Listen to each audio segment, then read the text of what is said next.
ওরা আপনার ইংরেজি চেক করার পাশাপাশি আপনার ধৈর্য এবং কনফিউশন নিয়ে খেলছে আপনার লিসেনিং এমসিকিউতে। সবাই বলবে যে বেশি মন দিয়ে শুনলে আপনি ধরতে পারবেন, কিন্তু আমি বলবো যে বেশি মন দিয়ে শুনলে আপনি ধরা খাবেন। ব্রিটিশ কাউন্সিল যে আইডিপি, এগুলো তো আপনাকে ইংলিশে পাশ করানোর জন্য বা শেখানোর জন্য বসেনি। তারা চাচ্ছে যে আপনি যাতে আবার টেস্ট দেন এবং তাদের পকেটটা গরম হোক এবং পরের মাসের বিজনেসটা আরও দারুণ হোক। আপনার কি মনে হয় যে এই অডিওটা প্লে করবে এটা আপনার ফেভারে যাবে, অর্থাৎ আপনাকে খুব সহজভাবে তারা বলে দিবে, আপনার পক্ষে যাতে আপনার সহজ হয় এরকম কিছুই কিন্তু করবে না।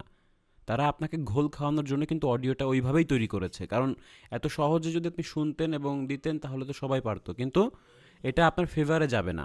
উল্টো আপনি যাতে যেভাবে ঘোল খেতে পারেন সেই জিনিসটাই তারা অডিওতে ওইভাবেই তৈরি করেছে।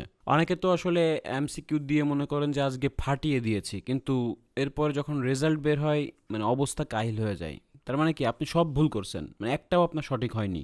আসলে আপনি ফাটাননি, আপনার বাসটা ঠিকঠাক ঢুকে গেছে, বুঝছেন? তো অডিওটা আসলে এমনভাবে প্লে করে লিসেনিং এমসিকিউতে আপনার মনে হয় যে তিনটাই তো সঠিক, অথবা একটা শুনলেন এটা সঠিক মনে হলো, পরে আর একটা অপশন পেলেন মনে হলো যে না এটাই সঠিক, এরকম। ব্যাপারটা আসলে একটার চেয়ে আরেকটা অনেক ভালো করে খুব সাজিয়ে গুছিয়ে তারা বলে। ভাই কতজন যে আছড়িয়ে ভাঙছে এই হেডফোন এই লিসেনিং এমসিকিউতে এসে, ঠিক আছে, এর আসলে হিসাব নাই। এখন একটা দুঃখের ব্যাপার হচ্ছে যে এই এমসিকিউতে আপনারা ভয় পেতেন, এই এমসিকিউ টাইপের কোয়েশ্চেনই এখন বেশি আসবে, ঠিক আছে, যেহেতু সিডি আইএলটিএস, অর্থাৎ আপনার এমসিকিউ টাইপের কোয়েশ্চেন কিন্তু প্রায় 20টারও অধিক, ইভেন 25টা হতে পারে, ঠিক আছে, এরকম এমসিকিউ দিচ্ছে তারা। সো টোটাল 40টা কোয়েশ্চেনের ভেতর যদি 20-25টা শুধু এমসিকিউ হয়, তাহলে এটাতে একটু বেশি জোর দিতে হবে। কিন্তু এখানে আমরা ধরা খেয়ে যাই, এইখানেই আসলে আমরা নাম্বার উঠাতে পারি না। যদি আপনি এমসিকিউ ধরা শিখে যান তাহলে নাম্বারটাও কিন্তু হু হু করে বেড়ে যাবে, ঠিক আছে। তো আসলে অনেক ব্যাপার আছে, এর ভেতরে একটা ব্যাপার হচ্ছে এলিমিনেশন, অর্থাৎ আপনারা অপশনগুলো বাদ দিতে পারেন না, ঠিক আছে। সো এইটার কারণে অনেকে আসলে এমসিকিউতে এসে ধরা খান। সো এইটা আসলে আমি আজকে প্র্যাকটিক্যালি দেখাবো যে লিসেনিং এমসিকিউ আপনারা কিভাবে ডেভেলপ করবেন, কিভাবে ধরতে পারবেন, আপনারা নিজেরাই ধরতে পারবেন। আমি যদি একটু ধরিয়ে দিই, আপনি মূল পয়েন্টটা ধরিয়ে দিয়ে আপনারা নিজেরাই ধরতে পারবেন যে কিভাবে এমসিকিউ এর কোয়েশ্চেনগুলোর অ্যান্সার করতে হবে। তো আমি ছোট্ট করে কিছু টিপস দিতে চাচ্ছি, এগুলো একটু মনোযোগ দিয়ে শুনেন, ঠিক আছে। বাট এবং হাউ এভারের পরেই তারা কথাটা সম্পূর্ণ ঘুরিয়ে ফেলবে, এর নাম হচ্ছে আপনার সুইট পয়জন, ঠিক আছে। এই জিনিসটা ধরতে পারলে আপনি 50% অ্যান্সার আপনি ধরতে পারবেন। বাট হাউ এভার তারা কখন কথাটা ঘুরায়, কারণ দেখেন, আপনি সিম্পলি চিন্তা করেন যে তিনটা অপশন, তার মানে তিনটাই তো তারা সঠিক বলতে পারে না, অর্থাৎ কিছু ভুল বলে তারা কিন্তু বাট বা হাউএভার দিয়ে কিন্তু নিজেকে ঠিক করে নেয়। যখনই ঠিক করতে যাই সেটাই কিন্তু অ্যান্সার।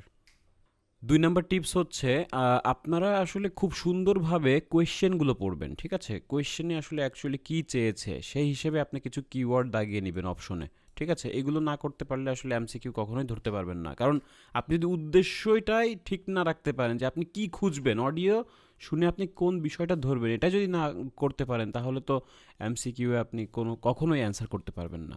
3 নম্বর যে টিপসটা সেটা হচ্ছে আপনি একটু মাথায় রাখবেন যে আপনি যেই কথাগুলো শুনছেন এইখানে কিন্তু অডিওতে একটু অল্টারনেটিভভাবে বলবে। সাপোজ হাই প্রাইসকে তারা বলতে পারে যে আপনার এক্সপেন্সিভ, সো বা খুব কস্টলি, ঠিক আছে, এই বিষয়গুলো বলতে পারে। তো এই যে অল্টারনেটিভ ওয়ার্ডগুলো যে মাথায় রাখতে হবে, এটা আপনাকে একটু চিন্তা করতে হবে, কারণ সরাসরি কখনোই লিসেনিংয়ে দিবে না। কারণ লিসেনিং সবসময় চাইবে যে একটা সিনোনিম টেস্ট করতে, কিন্তু খুব কঠিন সিনোনিম বা খুব কঠিন ওয়ার্ডের সিনোনিম তারা কিন্তু এখানে ইউজ করবে না। এটা রিডিংয়ে করতে পারে, কিন্তু লিসেনিংয়ে সবচেয়ে ইজি ইজি যেগুলো আছে, ইজি সিনোনিম যেগুলো ওয়ার্ড মিনিং আপনি জানেন সেগুলোরই সিনোনিম ব্যবহার করবে।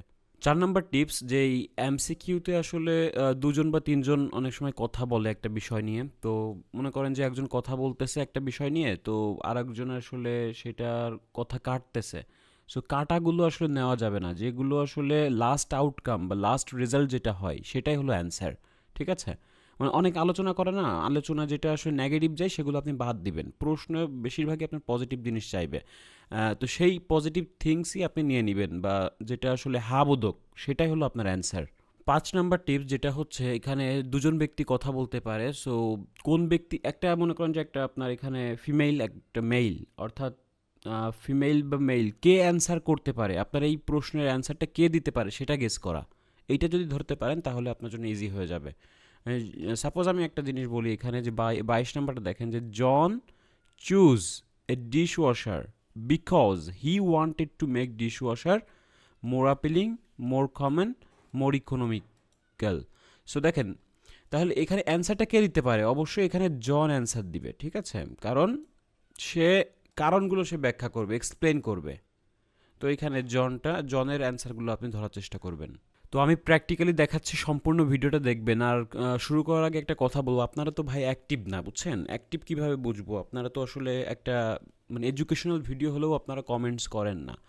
এখন দেখেন আপনার অলরেডি মানে ইংলিশের দুনিয়াতে ডুবে যাওয়া উচিত। আপনি যেহেতু আইএলটিএস দিবেন, ভিডিওটা দেখতেছেন, এ পর্যন্ত দেখতেছেন, এখন আপনার কি মানে সামনে লিখতে হবে না বলেন? তো লেখালেখি তো করতে হবে। আপনি এখন থেকে ইংলিশে কমেন্টস করেন, বিভিন্ন ভিডিওতে কমেন্টস করেন, গঠনমূলক কমেন্টস করা শিখেন, আইডিয়া আনেন, ঠিক আছে? দেখবেন যে রাইটিংয়ে কখনো প্রবলেম হবে না। সো একটা গঠনমূলক একটা কমেন্টস আপনি আমার এই চ্যানেলে করবেন, এই ভিডিওর নিচে করবেন। তাহলে বুঝবো যে আপনি অ্যাক্টিভ, এবং নিজের কাছেও ভালো লাগবে যে আমি কমেন্ট করতে পেরেছি শুদ্ধভাবে ইংরেজিতে আমি কমেন্ট করতে পারি।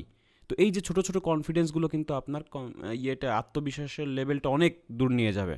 সো আমি কমেন্টসের উপর অনেক জোর দিচ্ছি, কারণ আপনারা যেহেতু এখন ডিভাইসটা হাতে ইজিলি কিন্তু কমেন্টস করতে পারেন, ঠিক আছে? আর অবশ্যই আপনারা তো মানে আমি আপনাদেরকে সর্বোচ্চটাই দিব, সব কিছু সঠিক পথ দেখাবো। বাট আপনারাও যদি আমাকে কিছু না দেন, যেমন আপনারা যদি লাইক না করেন, শেয়ার না করেন, সাবস্ক্রাইব না করেন, তাহলে তো ভাই হয় না, ঠিক আছে? আমি ইন্সপায়ার্ড হব না। সো সেই ক্ষেত্রে আপনারা যদি নতুন নতুন ভিডিও চান, আমার ভিডিওতে কমেন্টস করবেন, লাইক দিবেন, শেয়ার করবেন, সাবস্ক্রাইব করবেন, ঠিক আছে? তো আমি ভিডিওটা সম্পূর্ণ স্টার্ট করছি, আপনারা কমেন্ট করে ফেলেন। তো সর্বপ্রথম আসলে আমাদের যেটা করা উচিত সেটা হলো টাইটেলটা পড়ে ফেলবেন, গ্লোবাল ডিজাইন কম্পিটিশন। তার মানে এই একটা লাইন পড়ে আপনার কি মাথায় আইডিয়া আসতেছে না বলেন? গ্লোবাল ডিজাইন কম্পিটিশন, বুঝতেই পারছেন যে এখানে একটা ইন্টারন্যাশনাল ডিজাইন কম্পিটিশনের একটা অডিও এখানে প্লে করবে তারা, ঠিক আছে? কারণ একটা আইডিয়া কিন্তু আপনার চলে আসলো। তো টাইটেলটা আসলে আপনারা স্কিপ করবেন না, বোঝার চেষ্টা করবেন যে কোন থিমে আসলে অডিওটা প্লে করবে, ঠিক আছে? যেহেতু পার্ট 3 এমসিকিউ, অর্থাৎ এখানে দুজন ব্যক্তি কথা বলবেই, ঠিক আছে? আর পার্ট 3 একাডেমিক বিষয় নিয়ে আলোচনা করবে। সো এখানে আসলে জিটি আর একাডেমিক নাই, এটা আসলে ওই লিসেনিংয়ে সবসময় একাডেমিক প্লে হবে পার্ট 3-তে 4-এ এগুলা। সো দেখেন এখানে স্টুডেন্টস কি আছে, students entering the design competition have to. তাহলে স্টুডেন্ট আপনি বোঝার চেষ্টা করবেন যে স্টুডেন্ট যেগুলো এন্টার করতেছে ডিজাইন কম্পিটিশনে, তাদের হ্যাভ টু কী করতে হবে, যে প্রডিউস করতে হবে এনার্জি এফিশিয়েন্ট ডিজাইন। তাহলে এটা একটু দাগিয়ে ফেলেন, এনার্জি এফিশিয়েন্ট ডিজাইনটা তৈরি করতে হবে, নাকি অ্যাডাপ্ট করতে হবে এক্সিস্টিং এনার্জি সেভিং অ্যাপ্লায়েন্স, নাকি খাপ খাওয়াতে হবে যে যেই এনার্জিটা আছে সেটাতেই খাপ খাওয়ানো, ঠিক আছে? আবার বলতেছে যে ডেভেলপ করতে হবে new use for current technology. তাহলে ডেভেলপ করা নতুন ব্যবহার, কারেন্ট টেকনোলজি মানে যেই টেকনোলজিটা আছে অলরেডি সেটার একটা নতুন ব্যবহারকে ডেভেলপ করা, ঠিক আছে? তাহলে এই বিষয়ের ভিতরে কোনটা আসলে অ্যান্সার হবে সেটা আপনারা শুনবেন, ঠিক আছে? তো নিউ বিষয়গুলো থাকলে আপনারা একটু দাগিয়ে নেবেন, অ্যাডাপ্টগুলো দাগিয়ে নিতে পারেন, ছোটো ছোটো যেই অ্যাডজেক্টিভগুলো আছে এগুলো খুব গুরুত্বপূর্ণ, ঠিক আছে? প্রডিউস, অ্যাডাপ্ট আর নিউ ইউজ, এগুলো আপনি দাগায় রাখতে পারেন, ঠিক আছে? এগুলো তো আপনারা স্পষ্ট শুনবেন। এখন অডিওটা আমি প্লে করবো, আপনারা ধরার চেষ্টা করবেন, ঠিক আছে? আপনারা এদিক ফোকাস করেন, এদিকে, ঠিক আছে? আমি অডিওটা প্লে করে দিচ্ছি। Section 3. You will hear a student called John talking to a professor about a design competition he is entering. First, you have some time to look at questions 21 to 25.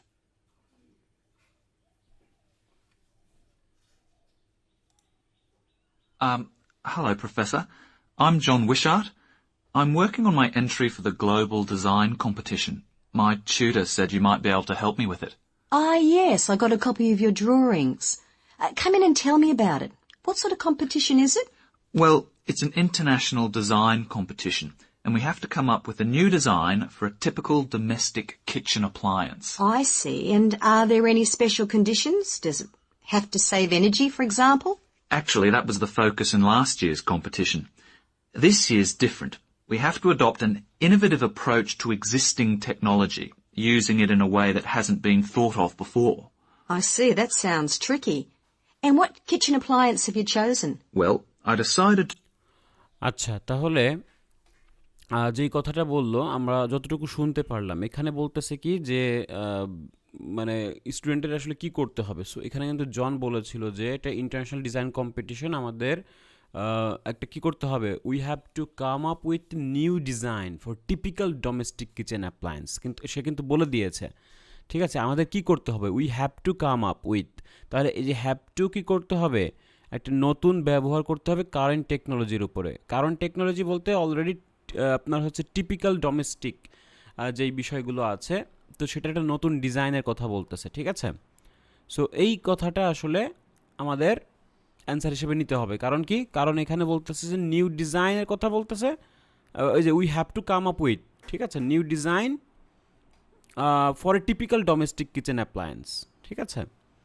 তো typical domestic মানে হচ্ছে আপনার এটা যেটা আসলে already আছে বা হয়ে আসছে, ঠিক আছে, সেইটার ক্ষেত্রেই। আর এইটাই হচ্ছে আপনার অ্যান্সার হিসেবে নিতে পারি আমরা। So develop a new use for current technology.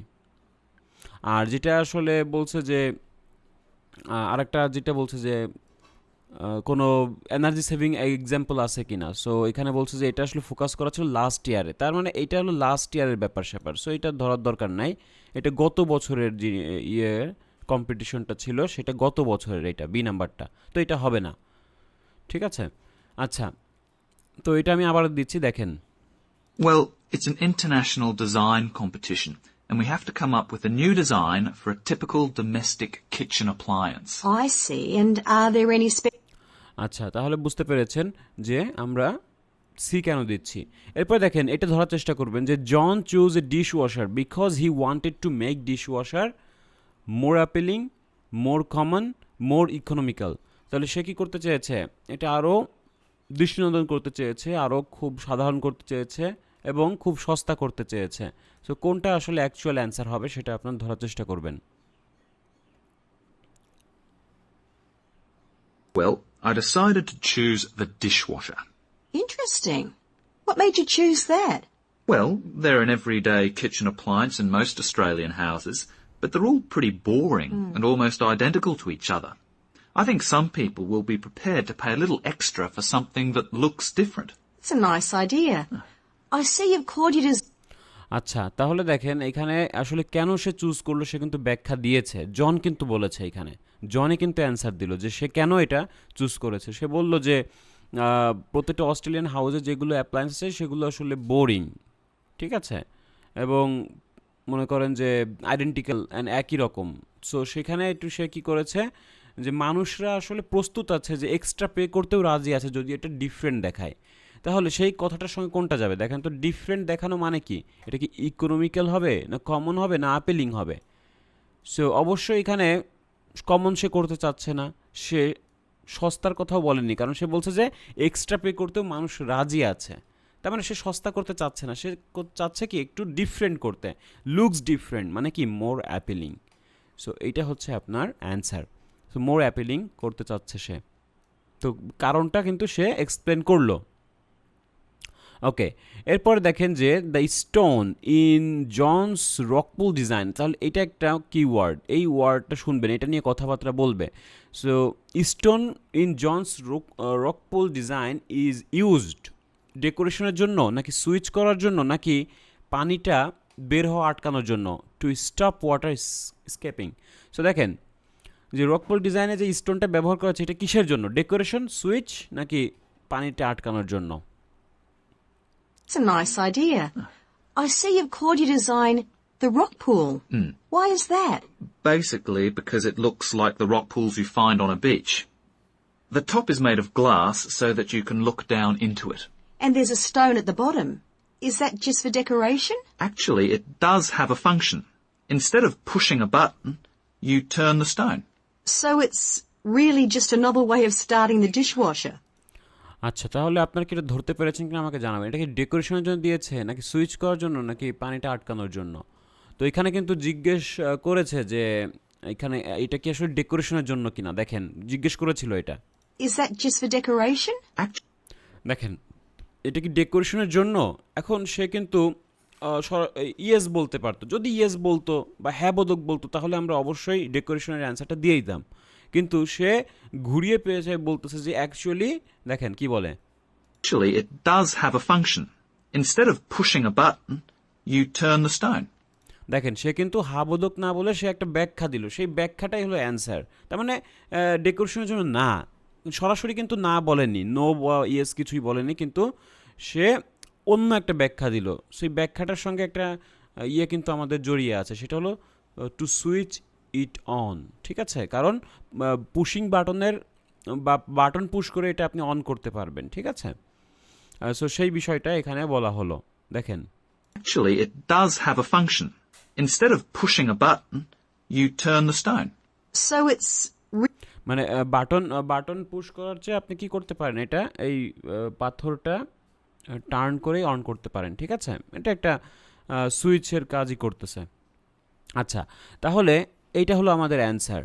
এরপরে যে বিষয়টা বলবে সেটা কি দেখেন, যে in the holding chamber the carbon ডাই অক্সাইড, এইটার অ্যান্সার আপনারা একটু আমাকে ধরার চেষ্টা করবেন। মানে 24 নম্বরের অ্যান্সারটা কি হয় সেটা আমাকে একটু কমেন্ট সেকশনে কমেন্ট করে জানাবেন, যে হোল্ডিং চেম্বারে কার্বন ডাই অক্সাইডের কাজটা কি করে।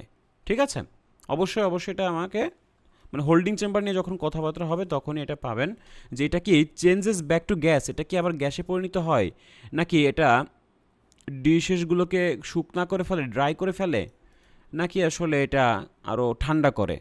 তাহলে কোনটা হোল্ডিং চেম্বারের কাজটা কি? কার্বন ডাই অক্সাইডের হোল্ডিং চেম্বারের কাজ কি? কার্বন ডাই অক্সাইড কি হয় দেখেন। really just a novel way of starting the dishwasher. That's right. It's a really nice design. But what makes it innovative? Well, I decided to make a dishwasher that uses carbon dioxide. In place of water and detergent? How will you manage that? The idea is to pressurize the carbon dioxide so that it becomes a liquid. The fluid is then released into the dishwasher where it cleans the dishes all by itself. Sounds like a brilliant idea. Your system will totally do away with the need for strong detergents. So what happens once the dishes are clean? Well, to allow them to dry, the liquid carbon dioxide and the waste materials all go to an area called the holding chamber. That's where the liquid is depressurized and so it reverts to a gas. Then the oil and grease are separated out and sent to the waste system. আচ্ছা, তাহলে holding চেম্বারের কাজটা কি সেটা কিন্তু সে বলল। অবশ্যই আপনি এটার অ্যান্সার আমাকে কমেন্ট সেকশনে লিখে জানাবেন। ঠিক আছে, তো সেই সঙ্গে আমি আরও একটা আপনাকে বলবো যে 25 নম্বরের অ্যান্সারটাও আমাকে কমেন্ট সেকশনে কমেন্ট করে জানাবেন। ঠিক আছে, এটার অ্যান্সার আশা করি আপনারা ধরতে পারবেন।